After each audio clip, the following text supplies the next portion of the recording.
إن الحمد لله نحمده ونستعينه ونستهديه ونشكره ونعوذ بالله من شرور أنفسنا ومن سيئات أعمالنا من يهده الله فلا مضل له ومن يضلله فلا هادي له وأشهد أن لا إله إلا الله وحده لا شريك له ولا نظير له ولا مثل له ولا مثيل له وأشهد أن سيدنا ومولانا محمدا عبد الله ورسوله أما بعد فقد قال الله سبحانه وتعالى في كلامه المجيد وفي فرقانه الحميد أعوذ بالله من الشيطان الرجيم يا أيها الذين آمنوا قوا أنفسكم وأهليكم نارا وقال النبي صلى الله عليه وسلم ما من مولود إلا يولد على الفطرة فأبواه يهودانه أو ينصرانه أو يمجسانه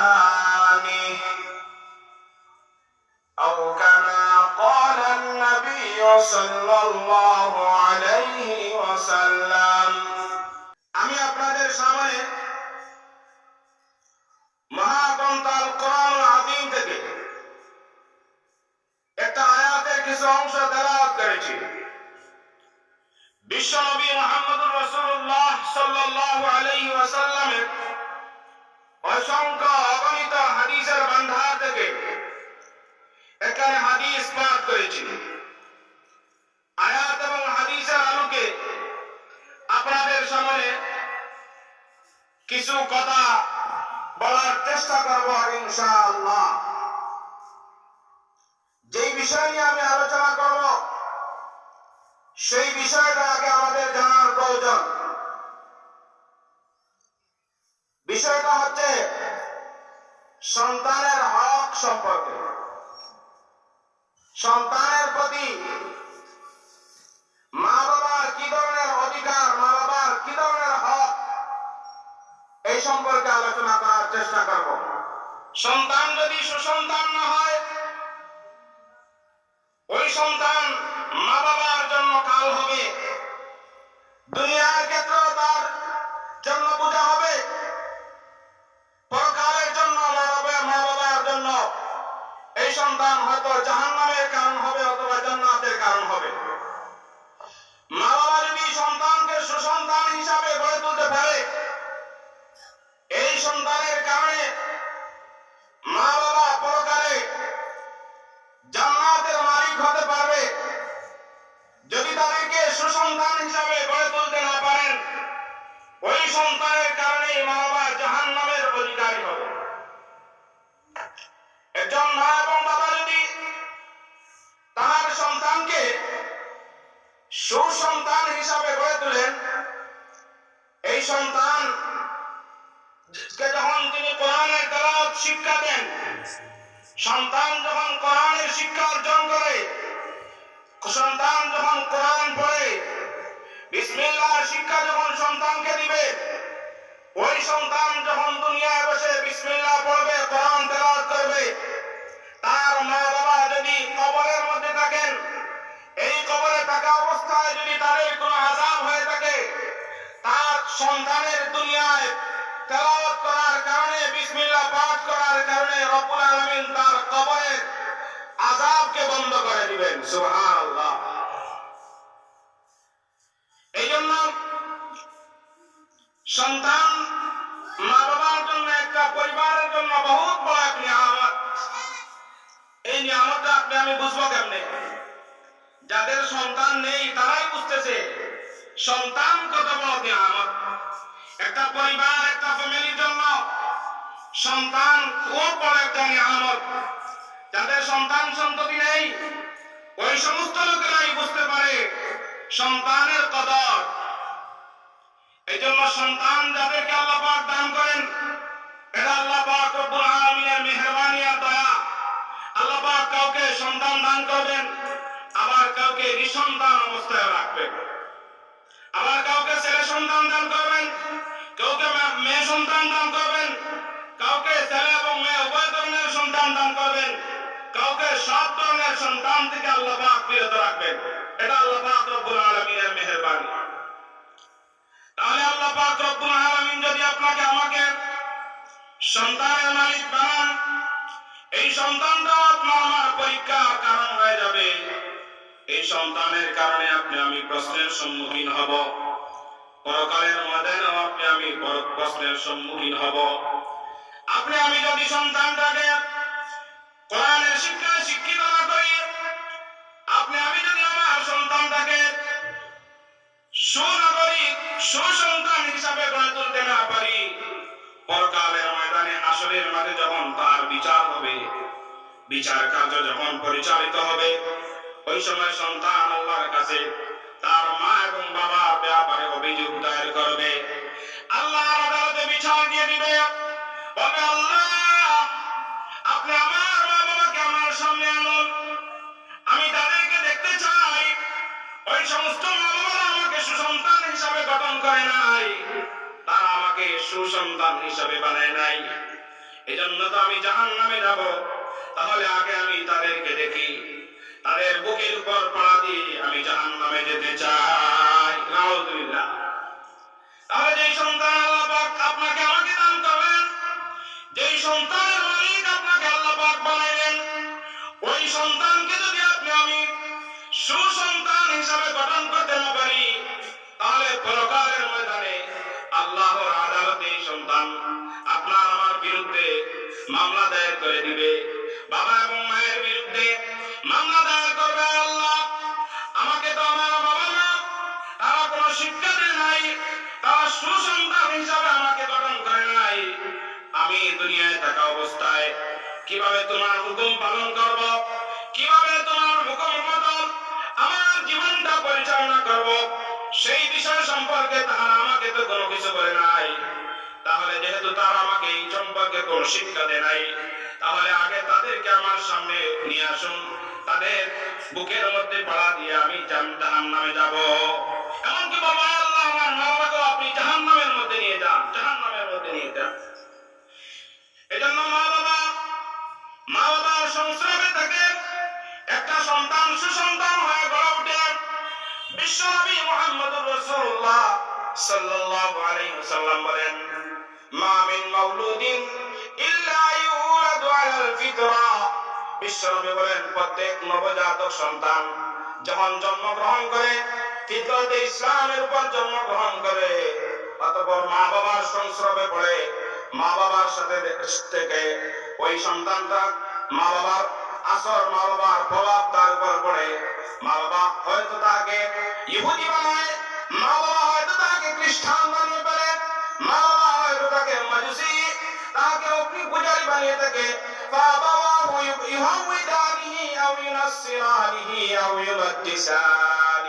তার মা বাবা অতঃপর তাকে হয়তো ইহুদিদের দিকে নিয়ে যায়, অথবা খ্রিস্টানের দিকে নিয়ে যায়, অথবা অগ্নি পূজারীর দিকে নিয়ে যায়।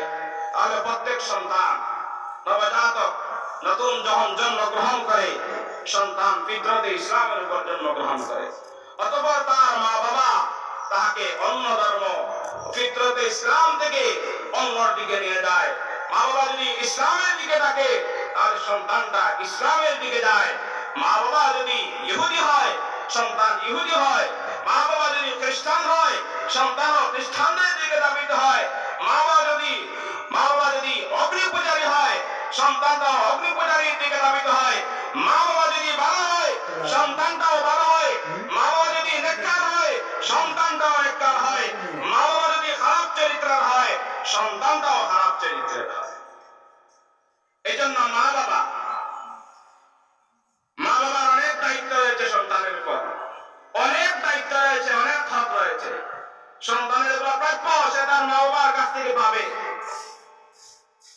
যদি সন্তানের যেই প্রাপ্য এই অধিকারগুলো মা বাবা আদায় না করে তাহলে এই সন্তানের কাছ থেকে পরবর্তীতে তারাও তাদের হকগুলো আদায় করতে পারবে না। সন্তানের হক যদি সঠিক মতো আদায় না করে তাহলে বৃদ্ধ বয়সে সে বৃদ্ধাশ্রমে যেতে হবে। বৃদ্ধ বয়সে সন্তান তার মা বাবাকে ঘর থেকে বের করে দিবে, ভাই থেকে বের করে দিবে, তাকে ঘর ছাড়া করবে, ভাই ছাড়া করবে, এলাকা ছাড়া করবে।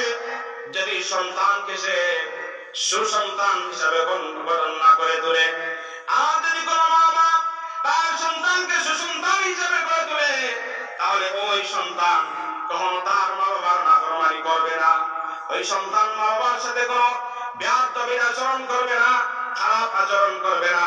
ওই সন্তান মা বাবাকে তার ঘর থেকে কখনো তাড়িয়ে দিবে না, বরং মা বাবার সাথে সুন্দর আচরণ করবে, মা বাবার সাথে খেদমত করে সে জান্নাত লাভ করার চেষ্টায় থাকবে। এই জন্য সন্তানের অনেক অধিকার হক রয়েছে মা বাবার উপর। এর মধ্যে প্রথম যে হক সন্তান দুনিয়া আসার আগেই শুরু হয়ে যায়। আপনি যদি সুসন্তানের আশা করেন, ভালো সন্তানের আশা করেন, নেক সন্তানের আশা করেন, তাহলে প্রথমে আপনি একজন ভালো মা নির্বাচন করতে হবে। যেই মেয়েকে আপনি বিবাহ করবেন এই মেয়েকে ভালো দেখে বিবাহ করতে হবে। ওই মেয়েটার চরিত্র, ওই মেয়েটার আচার আচরণ, ওই মেয়েটার সব কিছু বিবেচনা করে আপনি একজন ভালো দিকগুলা বিবেচনা করে যদি ভালো হয় তাহলে তাকে আপনি নির্বাচন করবেন। যদি মা বাদ হয়, খারাপ হয়, এই সন্তান তারপর থেকে এই ফ্যাক্টরি থেকে যে সন্তান বের হবে ভালো হওয়ার আশা করা যায় না। কারণ যে ফ্যাক্টরি যেমন হয় ওই ফ্যাক্টরি থেকে যা বের হবে তাও ভালো হওয়ার আশা করা যায়। কিন্তু ফ্যাক্টরি যদি খারাপ হয়ে যায় ওই ফ্যাক্টরি থেকে যেই বস্তুগুলা বের হবে সেগুলো ভালো হওয়ার আশা করা যায় না। এই জন্য প্রথম হলো সন্তান যদি সুসন্তান চান তাহলে প্রথম কাজ কি করবেন? প্রথম কাজ হলো একজন মা, ভালো একজন মা নির্বাচন করবেন।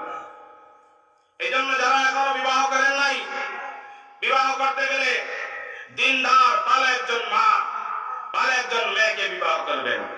বিশ্বনবী বলেন তুনকাহুল মারআতু লিআরবাইন লিমালিহা ওয়া লিহাসাবিহা ওয়া লিজামালিহা ওয়া লিদীনিহা। মহিলাদেরকে 3টা 4টা গুণ দেখে বিবাহ করবে, ধন সম্পদ থেকে, তার বংশীয় মর্যাদা দেখে, তার সৌন্দর্য দেখে, তার দিন দেখে। এরপরে বিশ্বনবী মুহাম্মদ আরবী সাল্লাল্লাহু আলাইহি ওয়াসাল্লাম বলেন যদি সব গুণ নিয়ে গুণান্বিত কোনো মেয়েকে না পাও আর যদি শুধু দিনদার মেয়েটাকে পাও তাহলে দিনদারিটাকেই তুমি অগ্রগণ্য দিয়ে দাও। সুবহানাল্লাহ। তাহলে যেই মেয়ে বিবাহ করা হবে, যেই মা নির্বাচন করা হবে, এই মা সৎ, নেককার, আল্লাহওয়ালা হতে হবে। তাহলে এই ঘর থেকে আল্লাহওয়ালা মানুষ বের হবে। বিশ্বনবী আরো হাদিসে বলেন ওই পুরুষ ভাগ্যবান যার মধ্যে চারটা সম্পদ যে অর্জন করতে পেরেছে। এর মধ্যে একটা আল মারআতুস সালিহা, যে নেককার মহিলার মালিক হলো, নেককার স্ত্রীর মালিক হলো, এই পুরুষটা বড় ভাগ্যবান।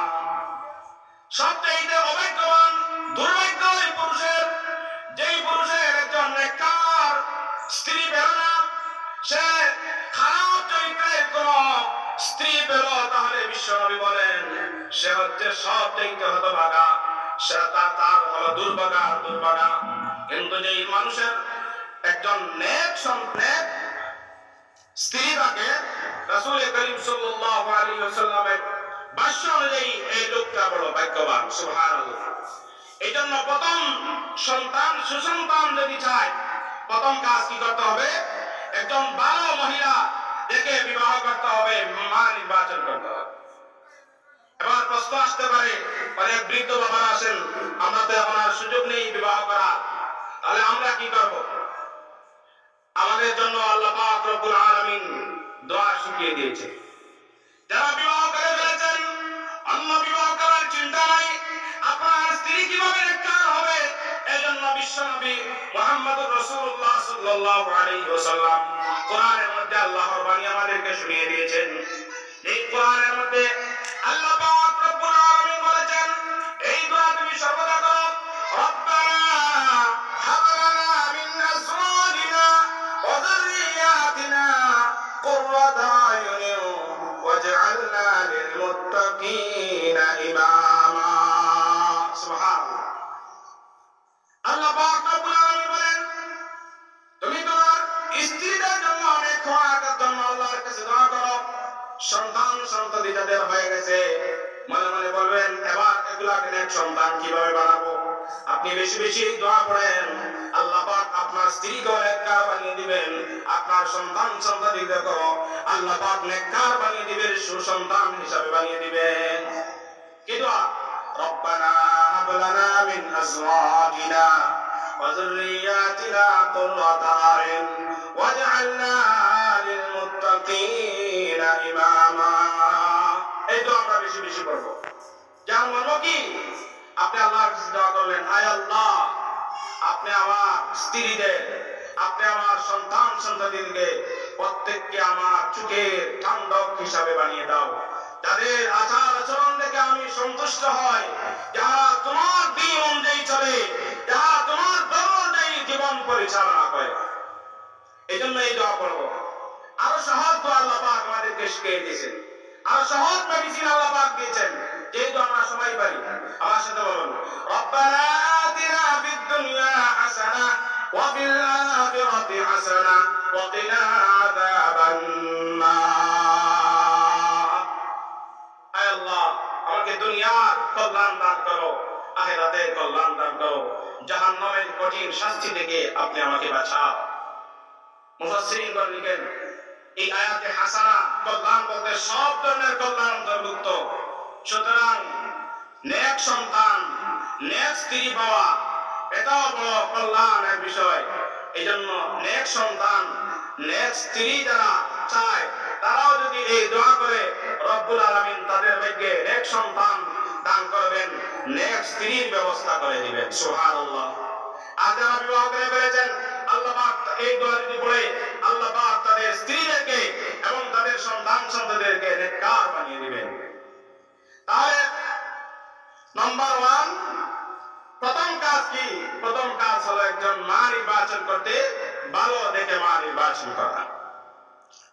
দ্বিতীয় হক, মা নির্বাচন করার পরে স্বামী এবং স্ত্রীর যখন তারা শরীয়ত সম্মত পন্থায় যখন তারা একত্রিত হবে, জিমা করবে, ওই সময় দোয়া পড়া, আল্লাহুম্মা জান্নিবনা শাইতান ওয়া জান্নিবিশ শাইতানা ফীমা রাযাকতানা।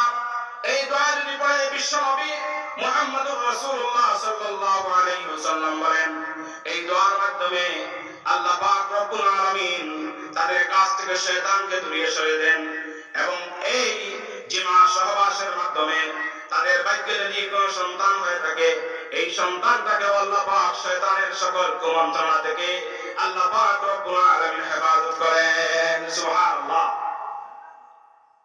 তাহলে 2 নম্বর হক, এখনো সন্তান দুনিয়া আসে নাই, এর আগেই হক, এর আগে। এরপরে যখন সন্তান মায়ের গর্ভে এসে যায়, এরপরে অনেক অধিকার, অনেক হক রয়েছে। মা অনেক পথে চলবেন, অসৎ কাজ থেকে বিরত থাকবেন। বাবা অনেক পথে চলবেন, অসৎ কাজ থেকে বিরত থাকবেন। মা তার গর্ভে সন্তান রাখা অবস্থায় যদি অসৎ কাজের দিকে আপনি মায়ের প্রভাবটা তার উপর পড়বে, তার সন্তানের উপর পড়বে। আর মা যদি তার গর্ভে সন্তান রাখা অবস্থায় নেক আমল করে, নেক কাজ করে, কোরআনের তেলাওয়াত করে, তাসবিহ আদায় করে, নামাজ আদায় করে, আল্লাহর দেওয়া হুকুম অনুযায়ী জীবনটাকে পরিচালনা করে, তাহলে এই মায়ের পেটে যে সন্তান রয়েছে এই সন্তানের উপর মায়ের প্রভাব পড়বে।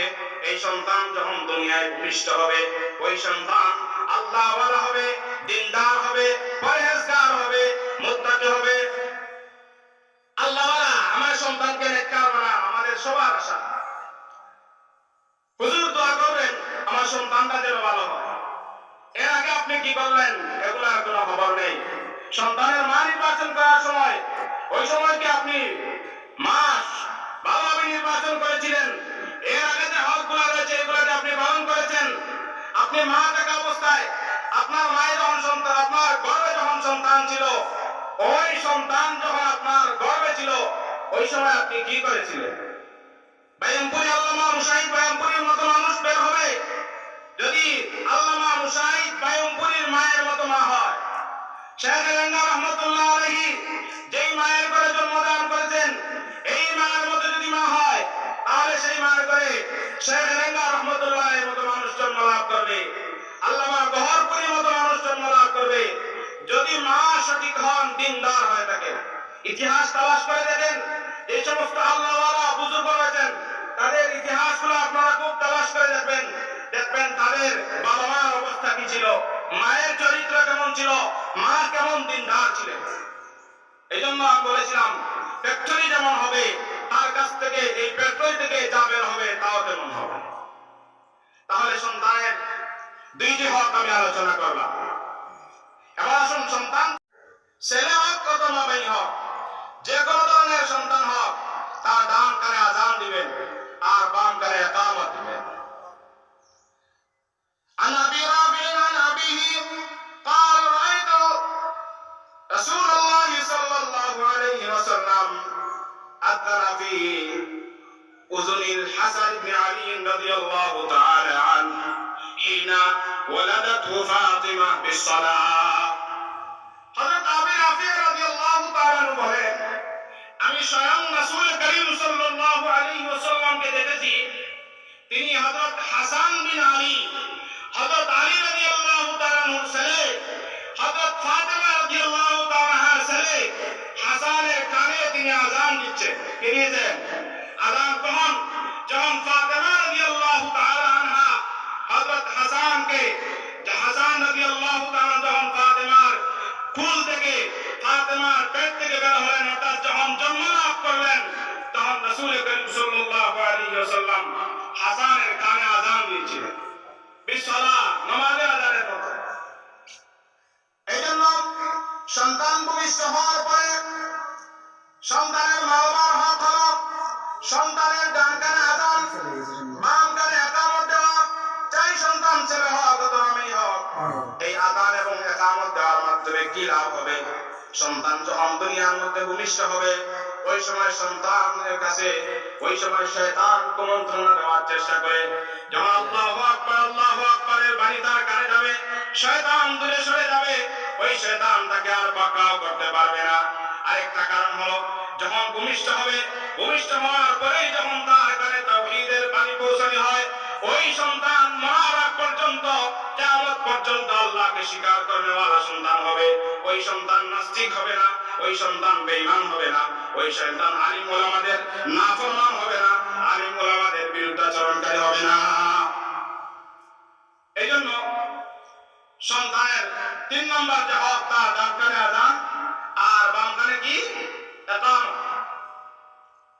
এরপরে সন্তান ভূমিষ্ঠ হওয়ার, জন্মগ্রহণ করার পরে মা বাবার হক হলো 7 নম্বর দিনে তার আকিকা করা।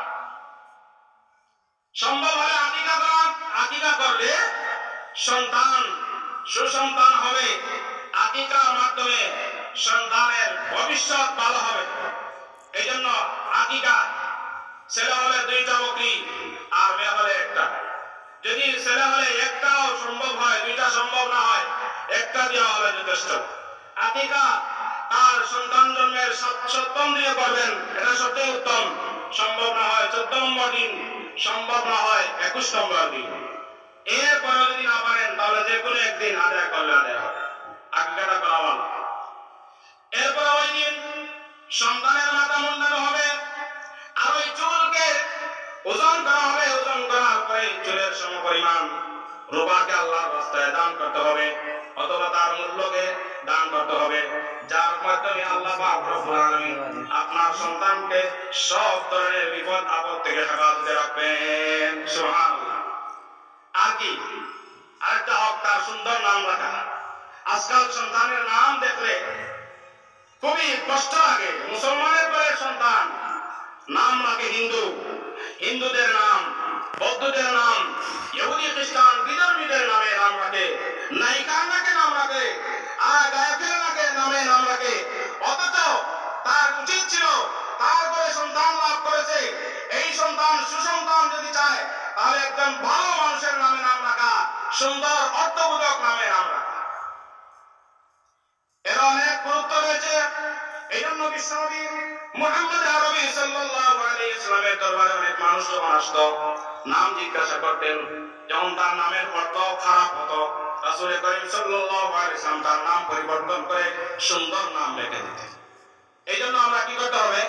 সন্তানের নামটাও সুন্দর নাম রাখতে হবে, অর্থবোধক নাম রাখতে হবে, কোরআন হাদিস সম্মত নাম রাখতে হবে।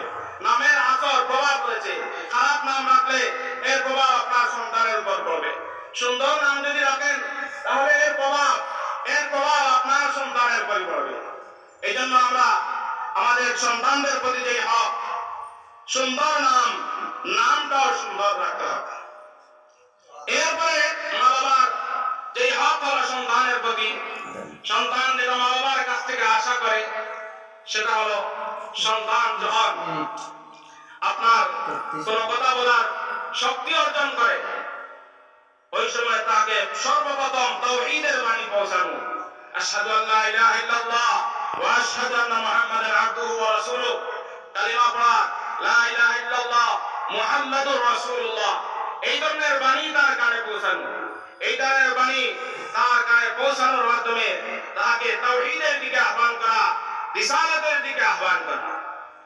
এরপরে সন্তানের আরেকটা হক হলো মা বাবা সন্তানকে কোরআনের তালিম দেওয়া, দ্বীনের তালিম দেওয়া। সন্তানকে সুশীল সন্তান হিসাবে করতে হলে তাকে দ্বীনের তালিম দিতে হবে, কোরআনের তালিম দিতে হবে। কোরআনের তালিম সবচেয়ে উত্তম তালিম। খায়রুকুম মান তাআল্লামাল কোরআন ওয়া আল্লামাহু।